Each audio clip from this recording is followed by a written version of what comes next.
Bonjour à tous, bienvenue à cette nouvelle émission de Capimo. Aujourd'hui, nous vous proposons une édition spéciale consacrée au financement immobilier.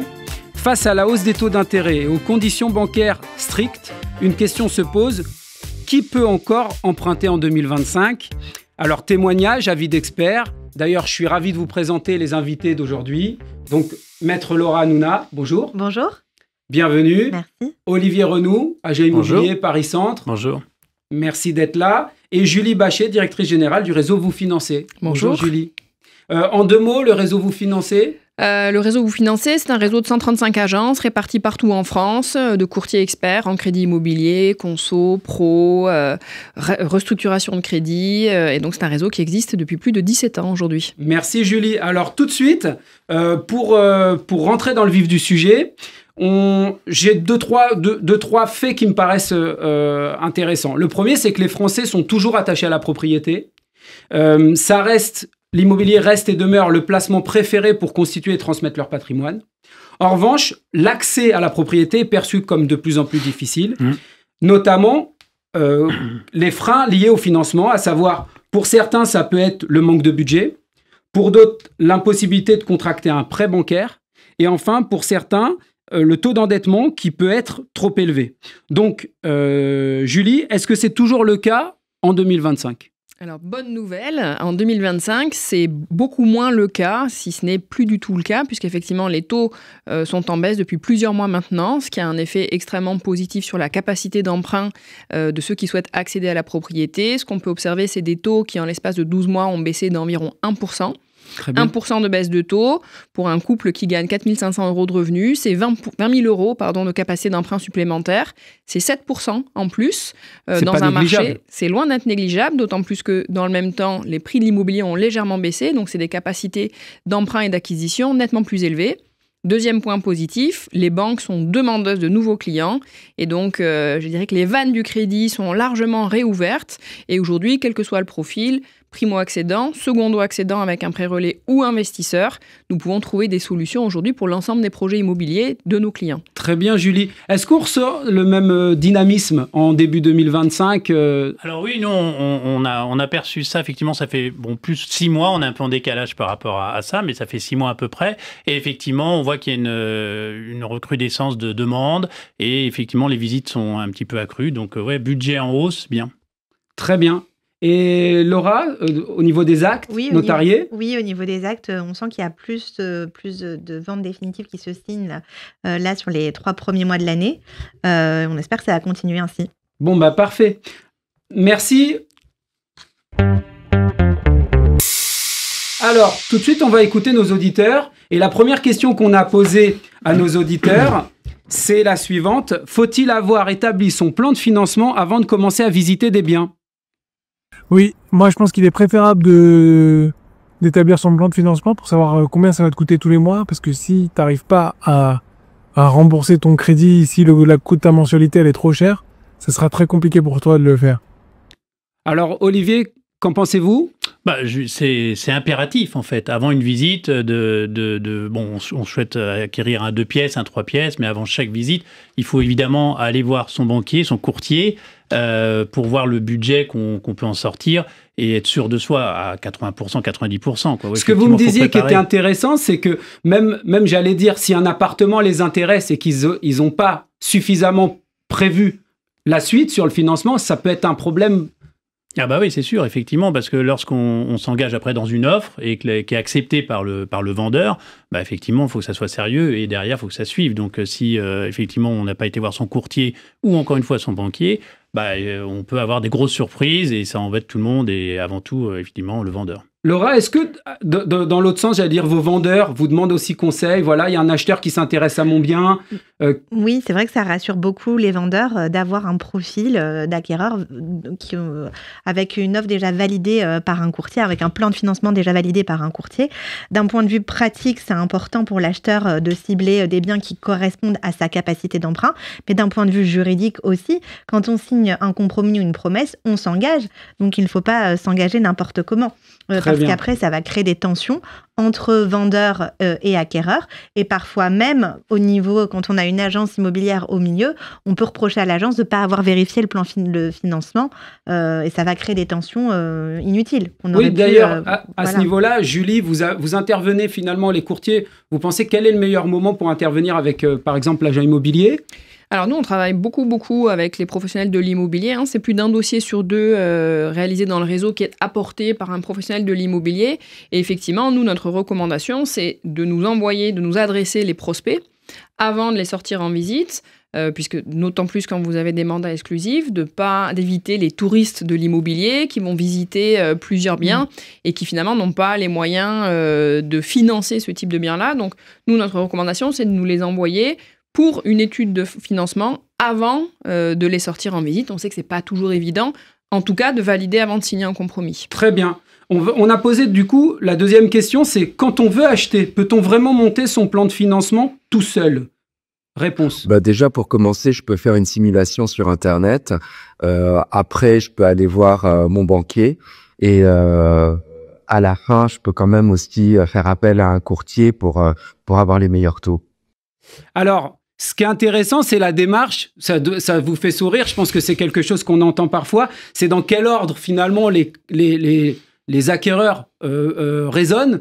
Qu'est-ce que vous en pensez, vous ?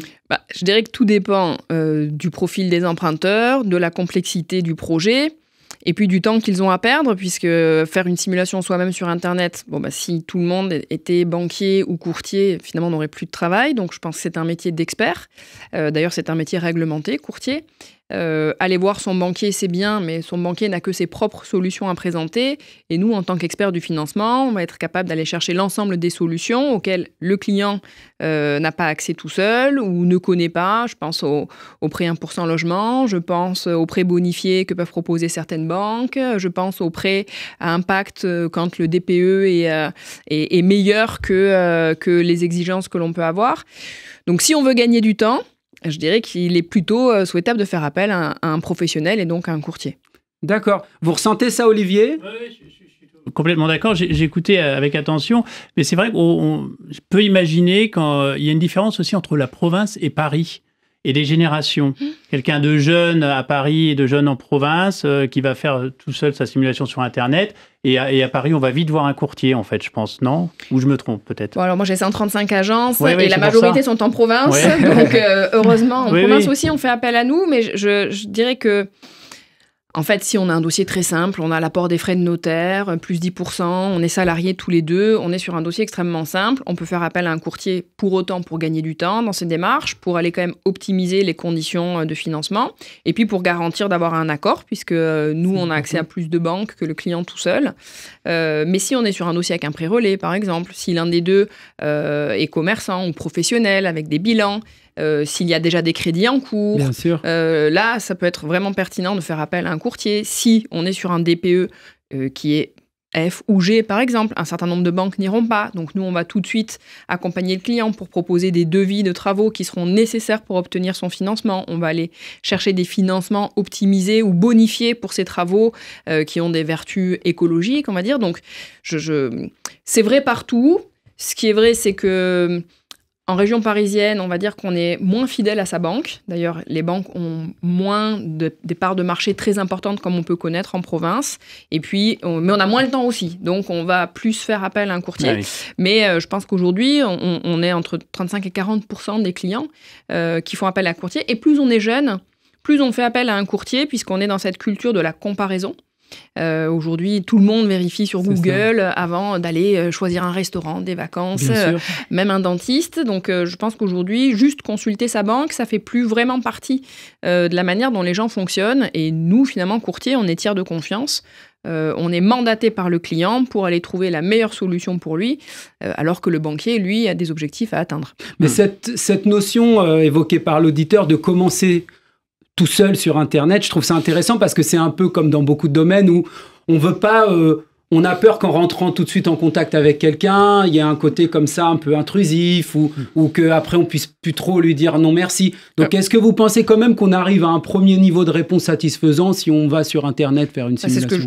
Encore une fois, ça va vraiment dépendre du projet que l'on a. Si on a un dossier extrêmement simple, Bien sûr qu'on peut avoir déjà une capacité du montant qu'on peut emprunter. Ce qu'il faut quand même savoir, c'est que quand on fait appel à un courtier, on ne va rémunérer le courtier qu'une fois qu'on a obtenu le crédit et que les fonds sont débloqués chez le notaire. Donc le courtier ne sera pas payé tant qu'il n'a pas obtenu le crédit pour lequel le client l'a mandaté. Donc aucune crainte de ce côté-là. Exactement. Okay. Exactement. Laura, là-dessus, pour moi, le fait d'être accompagné permet de sécuriser le projet.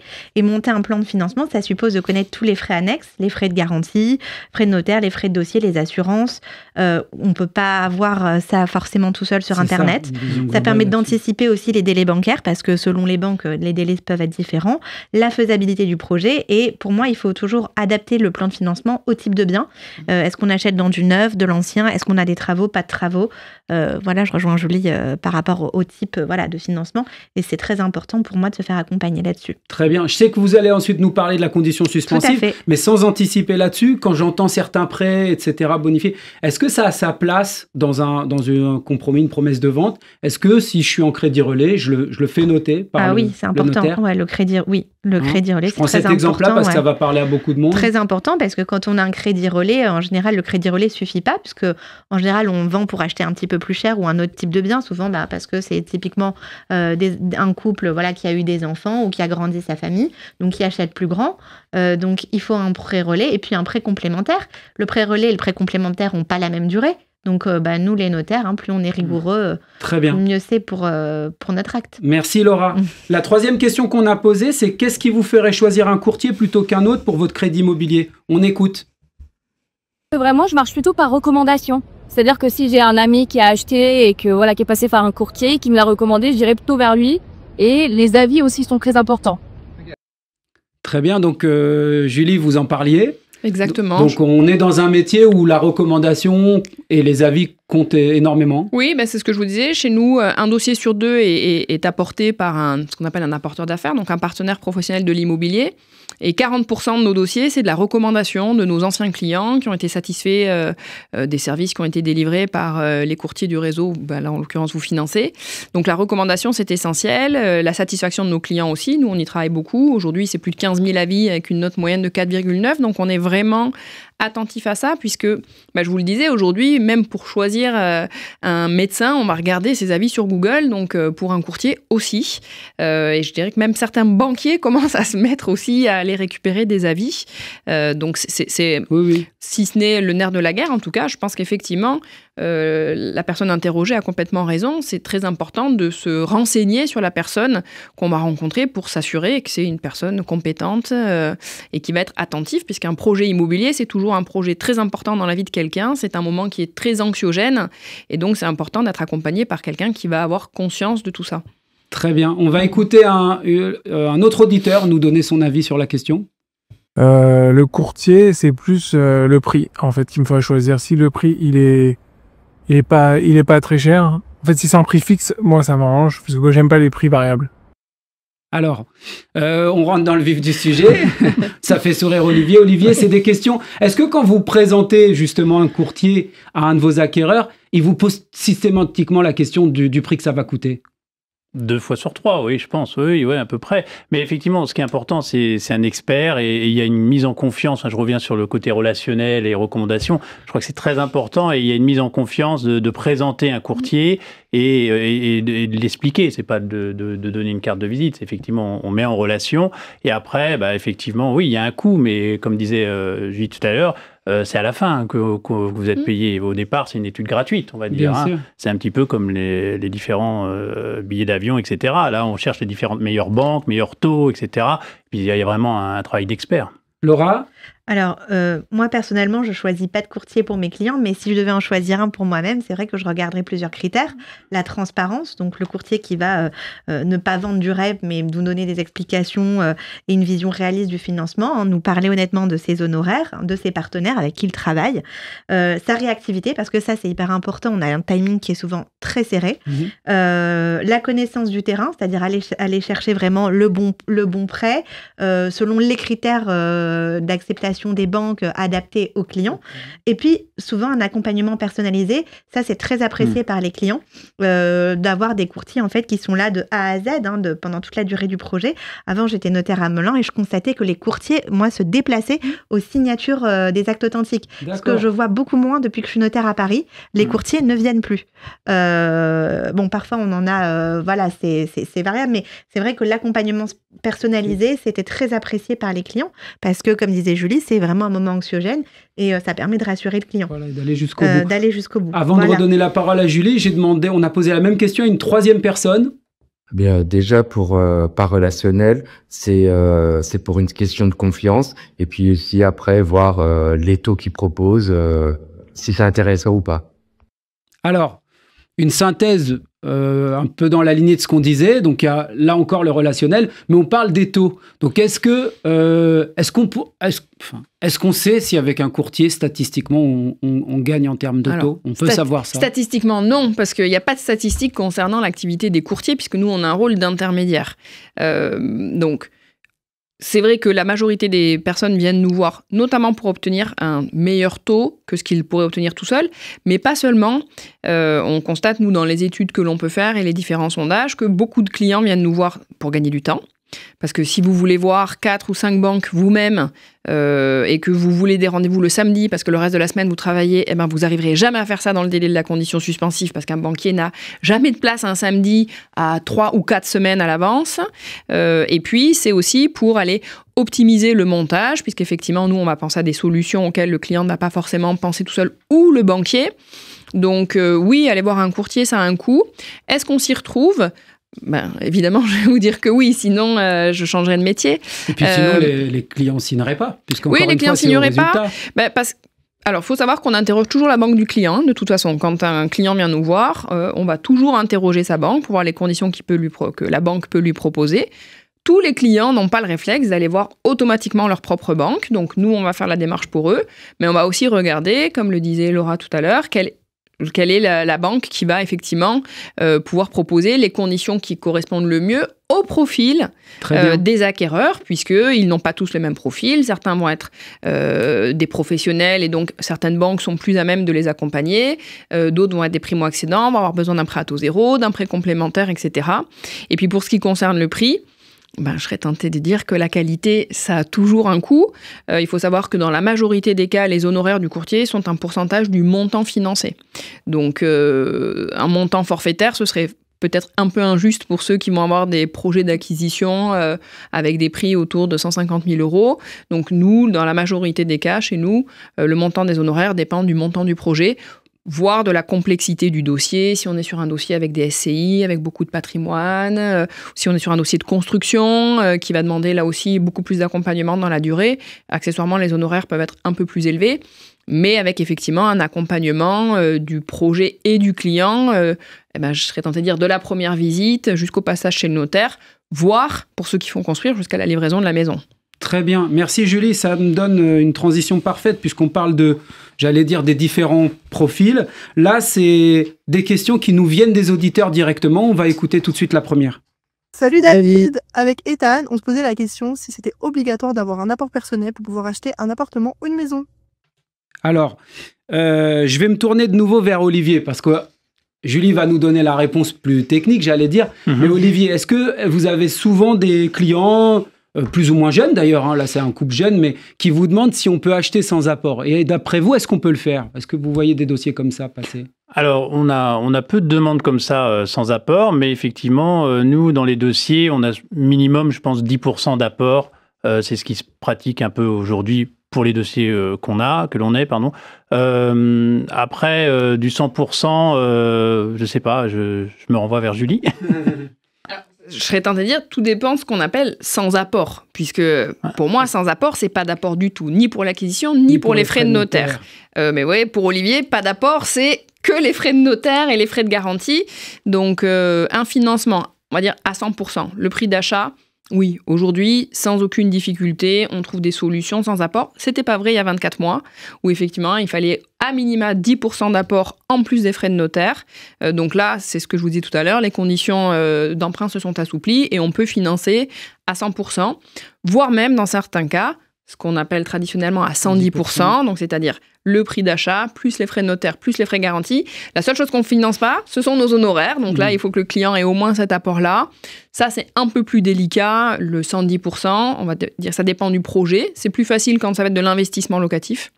Et puis, ça dépend des régions. Il y a des régions où c'est plus facile que d'autres. Je me suis demandé si ça dépendait également du prix d'achat, enfin en termes de prix au mètre carré, la notion de faire plus ou moins une bonne opération.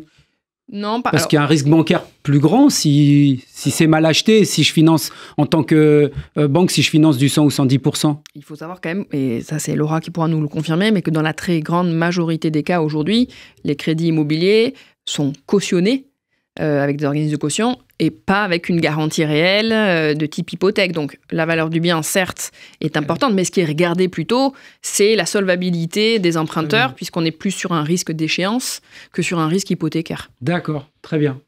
Laura, vous vouliez ajouter quelque chose? Pour moi, en tant que notaire, je constate effectivement que les banques, elles sont un petit peu plus exigeantes qu'avant. Enfin, peut-être que ça a changé là ces derniers mois, mais en tout cas, depuis la crise, le fait d'avoir un apport, ça permettait aussi de rassurer les banques. Ça permettait de financer les frais annexes, donc frais de notaire, frais de garantie, frais de courtage, etc. Et de réduire le montant emprunté, et donc d'améliorer le taux d'endettement. Et de rassurer vos vendeurs. Est-ce que vos vendeurs, quand vous êtes sur un dossier, vous demandent « Laura, Maître Hanouna, est-ce que je dois y aller ?» C'est-à-dire que quand on a une offre qui a été faite avec une condition suspensive bien en dessous du prix, donc ce qui suppose un apport important, au moment de on a toujours cette rediscussion, l'acquéreur essaie toujours de monter la condition suspensive et de la mettre à hauteur du prix, et on leur explique que ils ont signé une offre et qu'il faut s'en tenir à cette offre-là, qu'elle est engageante en fait. Très bien. Mais en tout cas, nous en tant que notaire, moi ce que je conseille, c'est de pas mettre tout l'apport dans l'achat. Il faut toujours garder un petit peu pour les imprévus, que ça soit les travaux de copropriété, les travaux d'aménagement, le déménagement, voilà, les petites choses auxquelles on pense pas forcément, mais voilà, de garder, moi je dis une petite épargne de côté au cas où, pour les imprévus. On va passer à la deuxième question. On écoute. Bonjour, Franck, agent immobilier en Floride. J'ai des clients américains qui souhaitent acquérir un pied-à-terre à Paris. Peuvent-ils obtenir un prêt immobilier auprès d'une banque en France? Alors, on va peut-être démarrer par la première question, c'est l'acquisition, finalement, d'un étranger, d'un Américain à Paris. Ça, vous avez déjà traité des dossiers comme ça? Oui, surtout dans le centre de Paris. Les Américains sont très friands des biens qui sont situés dans le centre. Donc oui, ils peuvent tout à fait acheter avec ou sans prêt. Ils peuvent solliciter un prêt auprès d'une banque française, mais on va dire que les banques vont analyser le dossier avec un petit peu plus de prudence, vont généralement exiger un apport correspondant à 20 à 30% du prix du bien, mais il faut, moi ce que j'encourage à faire, c'est vraiment de passer par un courtier spécialisé dans le financement international, et avec les Américains, il y a une petite particularité, voilà, tout à fait, c'est que les emprunteurs américains sont soumis à la réglementation FATCA, c'est-à-dire qu'en fait, un emprunteur américain est imposable sur son patrimoine mondial. D'accord. Et donc, effectivement, les banques françaises doivent respecter la réglementation FATCA, et ce sont des obligations de déclaration fiscale par rapport, donc, justement, aux clients américains, et peu de banques le font, en fait. Donc, alors, je vais me tourner vers Julie, forcément. Est-ce que c'est des dossiers que vous voyez passer parmi certains de vos courtiers? Alors, plutôt sur la côte méditerranéenne qu'à Paris. On a beaucoup d'investisseurs américains autour de Nice ou de Cannes. Et là, nous, on sait les financer, mais effectivement plutôt avec, je dirais, des banques spécialisées ou des filiales des banques traditionnelles spécialisées dans le financement des non-résidents. Et effectivement, je rejoins Laura, les US personnes, c'est toujours un peu plus compliqué, mais on voit de plus en plus de banques qui interviennent sur ces dossiers-là, alors qu'il y a quelques temps, c'était vraiment très compliqué d'intervenir sur une US personne justement pour ces raisons de fiscalité.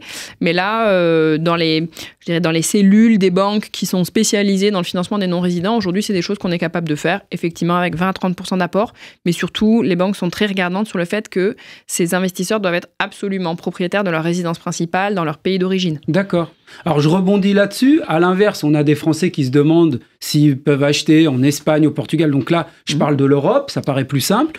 Il y a quand même certaines banques, des remontées de certaines banques qui disent « Ok, mais on contre-garantit avec des fonds bloqués ou de l'assurance vie » ou... Alors pour les Américains, oui, il y a cette exigence d'apport, plus éventuellement des cautionnements ou des assurances-vie qui vont être nantis. Pour des financements en Espagne, au Portugal, en Israël, on a des banques qui interviennent assez facilement sur ces sujets-là, même des banques, je pense à la BCP, notamment pour les investissements au Portugal, où aujourd'hui... on est capable de le faire, même sans ce qu'on appelle une garantie déplacée. Pendant longtemps, on demandait, si vous voulez qu'on vous finance un bien à l'étranger, il faut que votre résidence principale en France soit nette de crédit pour qu'on puisse garantir ce bien-là en compensation de celui qui est à l'étranger. Aujourd'hui, on a pas mal d'organismes de caution qui interviennent pour des financements de biens à l'étranger. Alors là, en Europe, Europe ou très proche, très bien. Pas aux États-Unis. Très bien, merci Julie. Dernière question qu'on nous a posée en vidéo. Alors bonjour à tous, c'est Ethan et je suis avec ma grand-mère Rachel. Et notre question c'est à partir de quel âge on peut faire un dossier pour faire un crédit à la banque? Et jusqu'à quel âge? Donc voilà. Alors, pareil Olivier, est-ce que vous avez parfois des personnes très âgées qui viennent vous voir et qui cherchent des solutions de financement ou à l'inverse, quelqu'un qui vient d'être majeur et qui se demande s'il peut faire sa première acquisition? Alors, majeur et première acquisition... Ça recommence peut-être, ou ça commence, comme disait Julie tout à l'heure, il y a une embellie un petit peu sur tout ça. Après, le deuxième profil, effectivement, acheteur-vendeur, du coup, profil acheteur-vendeur, d'une génération plutôt senior, effectivement. On a un petit peu, oui, sur Paris-Centre. Oui. Julie, là-dessus, est-ce que vous avez des recommandations ou des conseils à donner là-dessus? Bon, alors déjà, il faut être majeur pour faire un crédit. On ne peut pas faire un crédit si on est mineur, il faut avoir un CDI. Donc 18 ans, c'est un petit peu juste. Mais c'est vrai, alors c'est un peu moins, dans Paris intramuros, c'est moins vrai, mais en province ou proche banlieue, on peut avoir des personnes qui, dès qu'elles ont leur premier CDI et quittent leurs parents, souhaitent absolument être chez elles et pas être locataires. Donc on voit des dossiers de jeunes qui ont 21 ans, 22 ans et qui ont un CDI depuis 3 mois. Dès que la période d'essai est validée, qui peuvent se lancer dans un projet d'acquisition. Donc ça, on sait faire, évidemment. Jusqu'à quel âge? Alors, la question, c'est jusqu'à quel âge on peut emprunter. Donc, on peut emprunter tant qu'on est assurable. D'accord. Donc, la majorité des banques vont jusqu'à 75 ans. 80 ans, et puis certaines banques spécialisées vont jusqu'à 95 ans. Après là, attention au coût de l'assurance, puisque évidemment, plus on est âgé, plus l'assurance est chère. Et puis, il y a aussi des personnes, parce qu'un des enjeux, ça va être aussi le maintien à domicile de cette population vieillissante et comment est-ce qu'on adapte l'habitation à ces nouveaux besoins, d'avoir une chambre en rez-de-chaussée, par exemple, des salles de bain aménagées, etc. Et ça, c'est aussi des choses qu'on accompagne beaucoup, soit via du prêt viager hypothécaire, donc des personnes qui sont propriétaires, on va rendre liquide leur patrimoine pour qu'elles puissent aménager leur logement pour pouvoir y rester le plus longtemps possible. Soit on va pouvoir faire des prêts hypothécaires où on va donner en garantie certains biens sur lesquels il n'y a plus de crédit et à ce moment-là, on va libérer de la trésorerie pour que ces personnes puissent accompagner, par exemple, leurs enfants dans un projet d'acquisition ou dans un projet professionnel, etc. Merci Julie. Alors, on va passer au conseil d'experts. Alors, les conseils d'experts, j'ai demandé à Maître Hanouna de nous aider à comprendre la condition suspensive de prêt. Alors, j'ai donné un challenge, je vous ai demandé en 1 minute 30. Est-ce que c'est jouable? C'est jouable. Quand on achète donc un bien à crédit, on signe souvent donc une promesse unilatérale de vente ou un compromis, et donc le vendeur s'engage à vendre et l'acheteur va disposer donc d'un délai pour lever l'option dans le cas d'une promesse unilatérale de vente, sous réserve d'obtenir son financement. Et c'est là qu'intervient cette fameuse condition suspensive d'obtention de prêt. C'est vraiment une clause qui est là pour protéger l'acheteur. S'il ne parvient pas à obtenir son crédit, la promesse devient caduque, la vente ne se fait pas et il va pouvoir récupérer l'indemnité, la partie d'indemnité d'immobilisation versée, à condition bien sûr que les démarches aient été effectuées, d'accord ? Cette protection n'est pas automatique, il faut vraiment que la clause soit vraiment bien rédigée, très précise. Donc la condition suspensive d'obtention de prêt, elle indique le montant du prêt, le montant maximal du prêt, la durée, en général 20 à 25 ans, c'est ce qu'on voit le plus souvent. Le taux d'intérêt maximal accepté, ça veut dire que si on prévoit d'un taux d'intérêt maximum à 3,5 et qu'on a 3,49, même si on trouve que c'est cher, on est obligé d'y aller. Si on a 3,51, on n'est pas obligé d'y aller et on récupérera la partie d'indemnité d'immobilisation versée. C'est pour ça que quand on précise le taux au moment, chez le notaire ou même sur l'offre, parce que souvent c'est fait en amont, il faut vraiment calculer Enfin, moi, c'est pour ça que je trouve qu'il faut aller voir un courtier auparavant, parce qu'il faut calculer si, le coût de ce projet, en fait. Parce que parfois, on peut mettre un chiffre comme ça, et en fait, on se rend compte que c'est trop cher, mais on est obligé d'y aller. Très bien. Donc ça, c'est hyper, il faut faire très attention à ça. Là-dessus, pour rebondir là-dessus, si le taux est vraiment le taux du moment, un taux qui paraît très bon, voire excellent, on se couvre un petit peu, les vendeurs vous demandent de le caper un peu plus. Pour respecter l'équilibre du contrat, nous, on regarde le baromètre des taux et on va prendre le moins bon taux du baromètre. C'est-à-dire qu'on a toujours un taux excellent, un taux bon et un taux très bon. Voilà. Et on va prendre ce qu'on appelle le taux bon, quoi, le minimum. Et aussi, dans la condition suspensive d'obtention de prêt, on prévoit le nombre de refus de prêt. D'accord. Donc ça, c'est aussi très important de savoir est-ce qu'il faudra fournir 1, 2, 3 ou refus de prêt si jamais mais là effectivement. Aussi, Laura, si un acquéreur dit mais moi j'ai prévu d'aller voir que ma banque et je veux qu'il y ait que ma banque de noter, il a le droit de le faire si c'est accepté par le vendeur? Il a le droit de le faire, mais il faut voir ce qui est prévu conventionnellement dans le contrat. D'accord. Donc là, nous, effectivement, aussi, dans le contrat, il y a marqué 2 refus de prêt. On va lui dire, non, attention, il faut aller voir votre banque et une autre banque en plus. Très bien. Et si la banque ne répond pas, alors ça, c'est vraiment la question que tous les auditeurs peuvent se poser. Une absence de réponse, c'est pas un refus de prêt et c'est pas non plus une acceptation. Donc, l'acheteur va devoir prouver qu'il a effectué toutes les démarches nécessaires pour obtenir le prêt, et donc il faut bien garder une traçabilité des démarches et vraiment tous les écrits, et c'est pour ça que vraiment j'insiste moi auprès des clients, même pour demander à ce que les courtiers leur fournissent les éléments, parce que à la fin il faudra pouvoir se défendre et donner les justificatifs si besoin. Voilà. Et si jamais il n'est pas en mesure de justifier tout cela, il peut perdre son indemnité d'immobilisation, la partie versée, et il peut avoir des poursuites de la part des vendeurs. Olivier, vous suivez en tant qu'agent immobilier les délais, le timing là-dessus? Exactement, oui, tout à fait. Mais moi, j'aurais juste un conseil à donner aux auditeurs, c'est vraiment avant d'aller visiter, on en parlait tout à l'heure avec Julie, avant d'aller visiter, consulter vraiment un expert, un courtier, aller voir, regarder le budget maximum et aller voir des biens vraiment qui vous conviennent. Et je reprends l'expression de Julie tout à l'heure, faites pas du tourisme immobilier, non, visitez à bon escient, c'est vrai. Merci. Alors, vous vouliez rajouter quelque chose sur cette partie-là? Non, c'est très clair. C'est très clair, bon parfait. Alors moi, je voulais donner quelques conseils, pareil, sur l'investissement locatif. Alors, les 5 conseils sur l'investissement locatif qui peuvent aussi rassurer le banquier.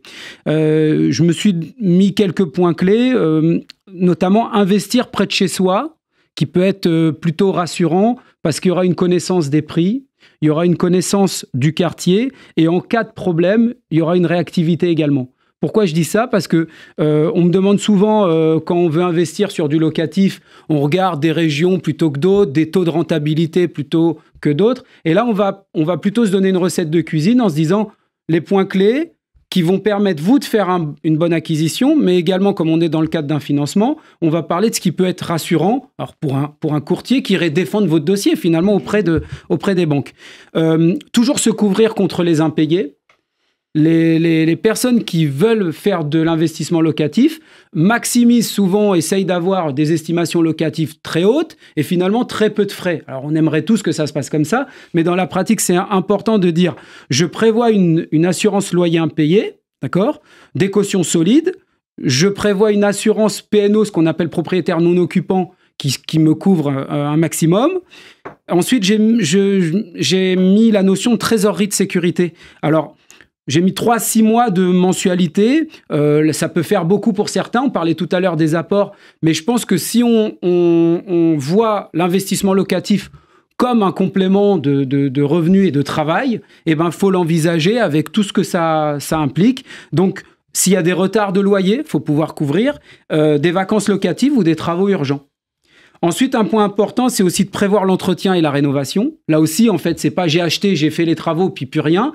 Quand vous changez de locataire, et là on revient à la notion d'être à distance ou pas, pensez vraiment, bien sûr il y a un état des lieux, mais pensez vraiment à voir avec un regard neuf l'appartement.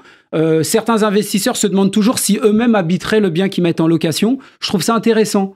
Que ce soit plus petit, plus grand, que ce soit en province ou dans les grandes villes. Posez-vous la question, c'est important aussi. Et enfin, dernier point, investir avec la tête et pas avec le cœur. Alors, C'est dur sur un placement immobilier parce que les deux se mélangent, mais je trouvais ça important parce qu'on parle de l'emplacement, on parle de biens simples, et ça veut dire que, évidemment, le coup de cœur en locatif, ça peut être intéressant aussi, mais d'abord, soyez très pragmatique. Emplacement par rapport à des moyens de transport. Si on ne parle pas d'une ville importante, est-ce qu'il y a des universités? Est-ce qu'il y a un spot d'activité qui fait qu'il y aura toujours de la demande pour louer et pour revendre? Et donc, en fait, là-dessus, ce que je voulais dire aux futurs acquéreurs de biens locatifs, c'est vraiment très important. Préparez-vous un dossier qui ira dans les mains du courtier, qui ira dans les mains des banquiers, où en fait, c'est comme une mini-analyse de marché, où toutes les lignes sont à peu près traitées, et ça part donc de l'analyse du bien au financement, passant par la trésorerie. Voilà, c'est mes conseils pratiques pour un investissement locatif. Julie, est-ce que vous avez beaucoup d'investisseurs et est-ce que ça correspond à ce que certains vous remettent entre les mains? Alors, les investisseurs reviennent. C'est vrai que au cours des 2 dernières années, quand le marché du crédit était beaucoup plus tendu, les banques ont clairement privilégié les acquéreurs de résidences principales et on avait plus de mal à pouvoir trouver des solutions pour les investisseurs. Aujourd'hui que les vannes du crédit sont quand même réouvertes, on est capable de refinancer des investisseurs.